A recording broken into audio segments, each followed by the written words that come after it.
Welcome to Pushing Forward with Alycia, a podcast that gives disability a voice. Each week, we will explore topics like confidence, ambition, resilience, and finding success against all odds. We are creating a collective community that believes that all things are possible for all people.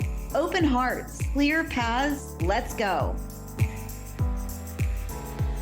Welcome back to Pushing Forward with Alycia. I'm Alycia Anderson. We've got an extraordinary guest today. You know, when you work in an industry, I'm in the disability inclusion, disability advocacy industry, and there's certain faces that are kind of like icons in the space. We have one today. She's an internationally known, sought after disability inclusion expert. She's the president and CEO of Levant Consulting. Her firm is award nominated and leading in and by a disabled, Black, queer woman. I love all of the layers. All the things. All the things. Don't leave one thing out. I love it. And she's dedicated to transforming a world that includes the views and the values of disabled people. She's a recognized face in spearheading global disability inclusion, justice, the movement. She's a producer from Crip Camp, amazing documentary about the history of disability inclusion, and all of that was produced by the Obamas alongside you, I believe. And she's just pretty amazing. So the list of accolades are going on and on and on and on.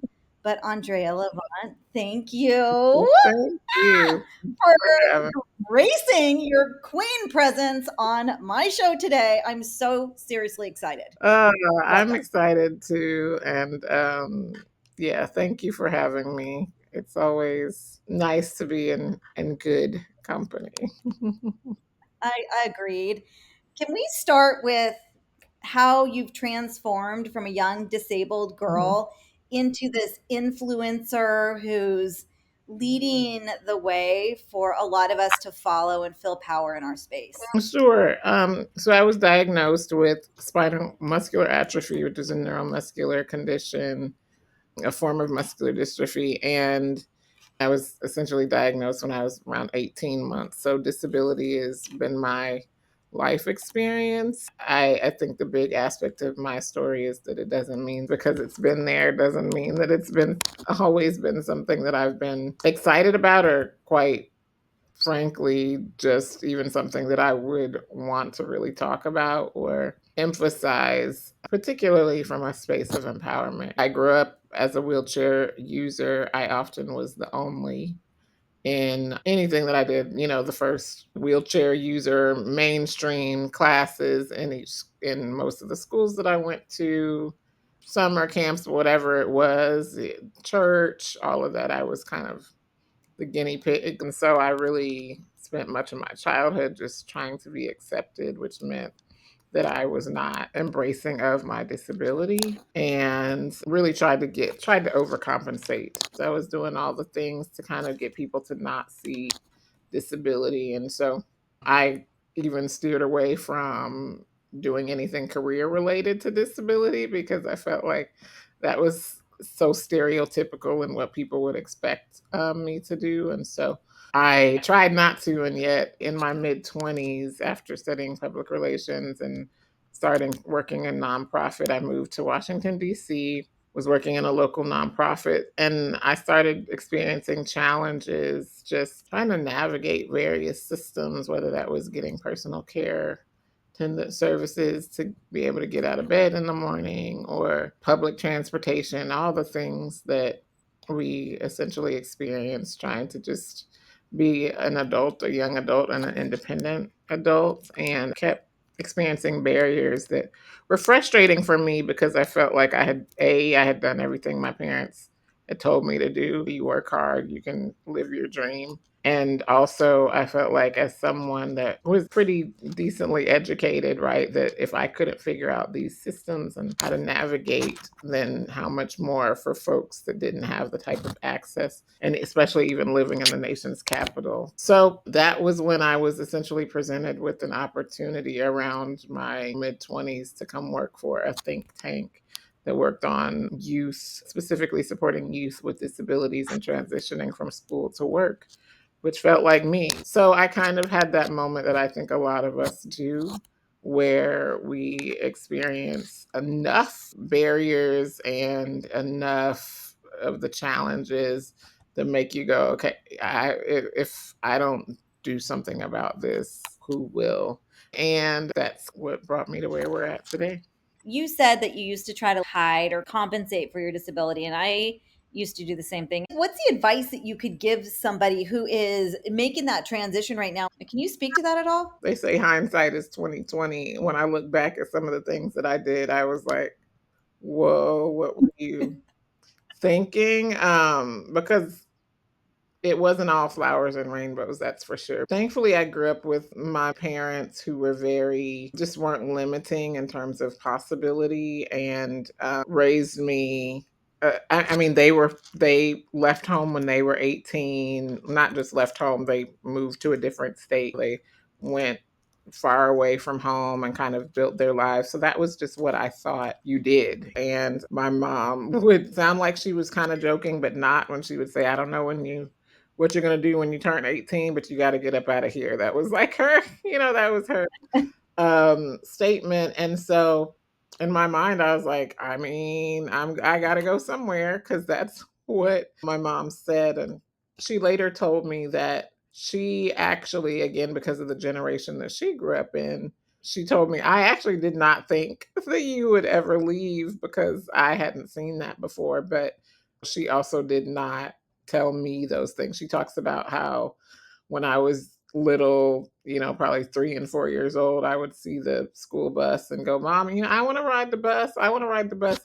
And again, the generation she grew up in, that wasn't a thing. Accessible buses weren't a thing. And so she would say, okay, baby, you'll ride the bus. But she was like, in my mind, I'm like, she's never going to ride the bus. But she never told me those things. So I think that if there's advice that I would give, whether that's someone else around you that's encouraging you, or you encouraging yourself, that it's really choosing not to place limits even on what you don't see. I think a lot of times we base what we think are possibilities or potential on what currently exists. When I look back, no, I did not. I didn't have anybody that looked like that, but it was just a mindset of like, just because I don't see it doesn't mean that it can't happen.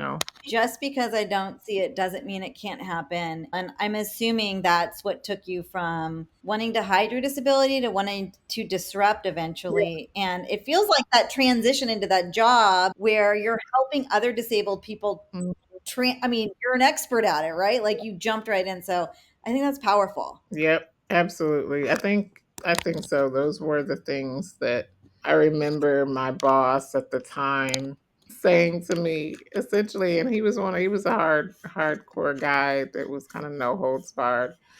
And I had a couple of years of work experience, not a whole lot. And I also was not steeped in the disability. I wasn't one that grew up in the movement. I didn't have any context for disability history, disability rights. I didn't know at the time who Judy Human or Ed Roberts or any of those folks were. And yet I was going to be teaching like disability history and stuff. But I remember him saying to me, basically, you're not qualified for this on paper, but it's your story that will impact young people. And that's what I felt, that I could relate, obviously, to the people that I would be supporting. And so that's what I think has continued to drive me, is the knowledge that it's not just about me. And how does that translate to like your business today? So I worked for over a decade in nonprofit. I was at primarily, my longest tenure was working for Girl Scouts in the DC area, leading their disability inclusion. work and, supporting volunteers, leading training, grants, things like that to support girls with disabilities and leadership programming.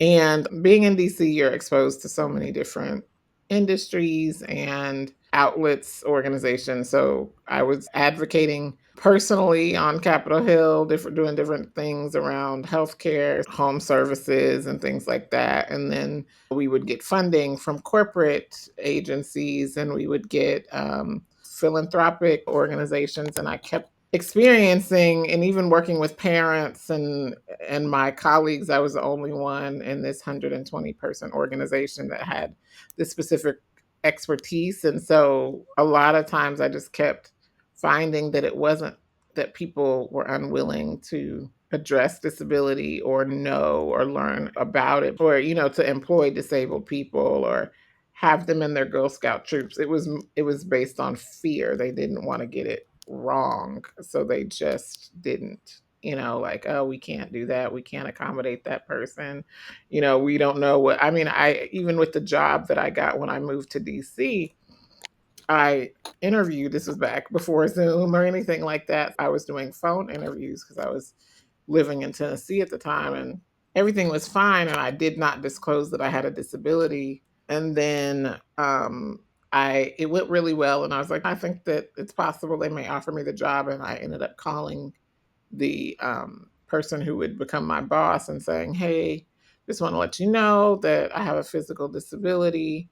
At the time, like, I regret some of my language when I look back because I kind of was trying to, again, it was that overcompensation that, but don't worry, it doesn't impact my work. And, but I did have the foresight to say, if there are things that stood out to you about my interview, like my creativity or the fact that I'm consider myself a really patient person, I would attribute that to my experiences as a disabled person and navigating this world. And so she sounded fine and everything was good in the moment. And then what was supposed to be, okay, we'll call you back in a couple of days and let you know about the hiring, became, oh, can you come to DC? And by the way, we don't have an accessible bathroom on this floor. There was a lot of this kind of backtracking, and I ended up getting the job. I flew to DC, got it anyway. But when I look back at that experience, once again, it was them going, oh, wait, we don't want to get sued. Do we not have something right based on hiring this person? And so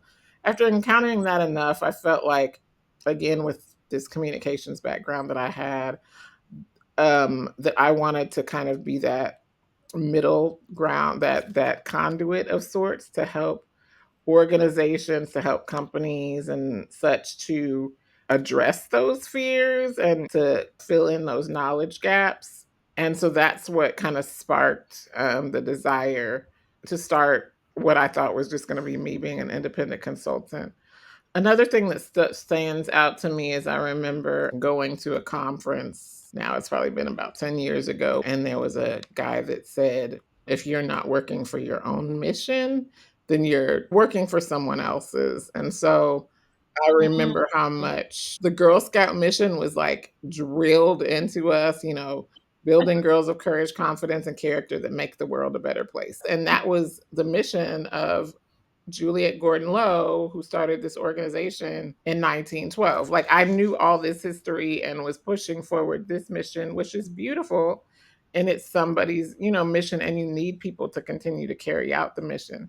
And there are some people that are mission kind of drivers, mission creators, and there are some people that carry out the mission. And I've always kind of known that I'm the vision person. That's my lane. And so I was like, I hit a point of being like, okay, I'm tired of carrying out this old white lady's mission. I have one of my own that I'm aiming to accomplish. And I'm grateful that now I have people that work alongside me to carry that out, because I certainly couldn't do it on my own.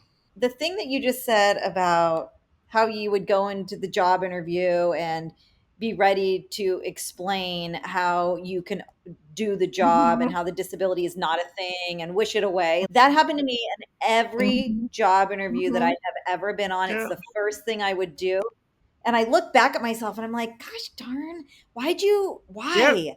But So how are you helping companies like solve for that Mhm. for the people that are walking in the door, rolling in the door? Yeah, I mean, I think we're in a different space even than we were, Yeah. when I started out almost 20 years ago, where there are spaces, many companies that just from a cultural shift perspective, even the concept of DEI, whether it's fading or not, that's a conversation for another day. But those that are starting to appreciate and understand disability as an aspect of diversity and really the value of having disabled people perspectives and intersectional perspectives in general and how that really drives business. I think that I vacillate back and forth between when I started out, we were often focusing on the business case, which was essentially that it increases your bottom line. Hiring disabled people, having disabled people as consumers is going to make you more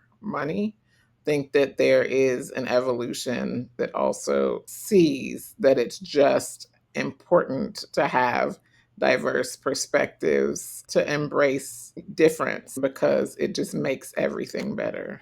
So you said the word difference and diversity. Mhm, You're like this powerful image of your mhm, race, of your sexuality, of your ability, and you hold it all really well and in a power position. mhm, Can you talk to me a little bit about your identity and mhm, mhm. that piece of who you are? It's so interesting because people essentially think, hey, you're born a certain way, you are what you are, and you move forward with that. Sometimes you may love it, sometimes not. But for me, it's been a journey, obviously, being born into a family where there is a single shared identity or perhaps multiple, and that I'm a Black woman. That's one thing. And my parents were graduates of HBCUs, and we went to a predominant Black church in our community. And so, that had a lot of programming around Black history and things like that. So it's always been a natural kind of love and appreciation for my Blackness, Black history, and so that was one thing. I think that the nuance for me always was disability, even in Black spaces, often being the only disabled person. And so then I couldn't relate, even though I was in a room of people that in many ways were like me, but also I felt so different. And so I think that's one of the big reasons why it was such a journey for acceptance and even pride in disability, because I didn't have that growing up. And so that was an aspect of the journey for sure. And then just when I thought I was nice and settled, I fell in love with a woman. And so that was another layer that I was not expecting. And to be honest, if you talk about what has been the most nuanced or even challenging aspect of identity to embrace. Disability is ever evolving. So there's that. But queer identity has been multi layered because I grew up in a very religious household. Well, to be honest, not just growing up in a religious household, I was very active my wife and I met at church, and it was not a queer affirming church. So now it's like an interabled queer, relationship and exploring beliefs. So I'm thrilled to hear the way that you describe it from an outside perspective of how it being perceived. It's not untrue. I'm very proud of wholly who I am, but that has very much been a journey for sure. That's like kind of the new challenge, and maybe that's life, is that things come in and you're kind of Yeah. and are you better equipped to handle that because you're a disabled Black woman who's been dealing with identity affirmation probably within yourself and community Mhm. since you were born, really? I imagine that I am. I think that my family has always accepted disability. Queerness was a different story, and we're all good now, but that was a different journey. You know what I mean? So I think that it's one thing when society has certain perceptions, but you're embraced by your community or what have you. And queer identity, I did lose relationships. We've had to navigate some incredibly hard conversations, and I'm the happiest I've ever been because of that, because this was a really choosing of myself and choosing of ourselves. But it's been a journey for sure. All totally worth it. Can we talk about the Oscars and Crip Camp just a little bit? I think our listeners would be upset if I didn't ask you about it. Like, such a beautiful representation. The documentary itself, when I watched it, I felt like, wow, this is really it. It was very authentic. It reminded me of when I went to camp, when I was all those things.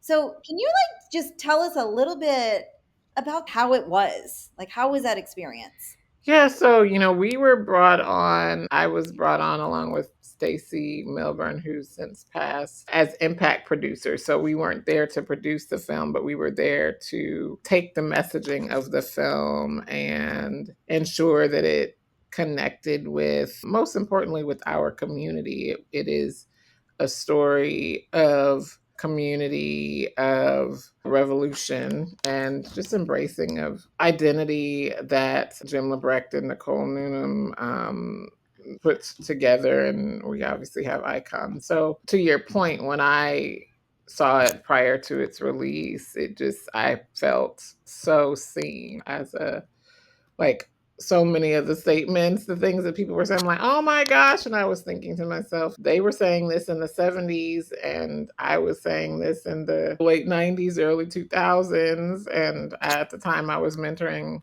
a young woman who was a senior in high school at the high school that I went to with my same diagnosis. And it was the same conversations I was having with her. And so I think that that's what was so significant about it, is it was timeless, but it also let other people in on our experiences and also a history that had really been unfortunately hidden. The history piece alone, Yeah. like almost every stage that I'm on, I number one recommend to go watch it, and number two, go study, because how is the disability rights movement the piece of history that is forgotten it's such a powerful, incredible story, and then for it to be tied in with the civil rights movement, the Black Panthers, just the whole thing is so incredible. How did it take this long for that to be amplified? The how is that we've been overlooked, we've been ignored. I'm so grateful and that's what the film really did. It brought to the forefront in a, we know the power of the media, we know the power of the screen and what that does in terms of movement building. And so grateful that they had this footage and were able to put together something so powerful that, I mean, there was just a screening 2 weeks ago, here in LA of the film. It's still, the momentum that it has is still so relevant, and it will remain, it will remain so. And so I'm grateful that the powers that be saw it worthy enough to be taken to the Oscars. And I'm grateful that I was invited to be a part of that experience, because it really was a first. And I think our presence at the Oscars, and even my going to the Oscars, is what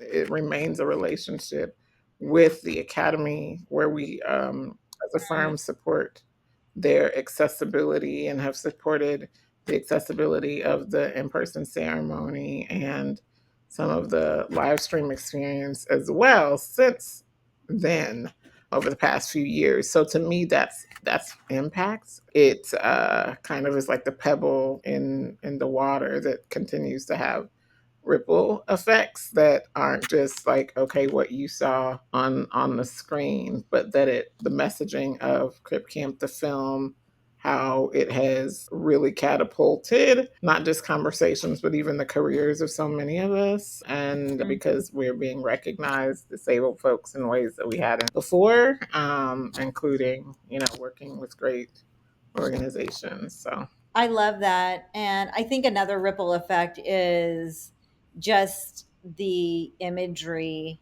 of you and Judy Human and just like the whole crew Mm-hmm. rolling down the red carpet, but specifically you. Like, I remember what you were wearing. I remember how powerful it was. I had no idea who you were at that point. I knew who you were, but we didn't know. Yeah.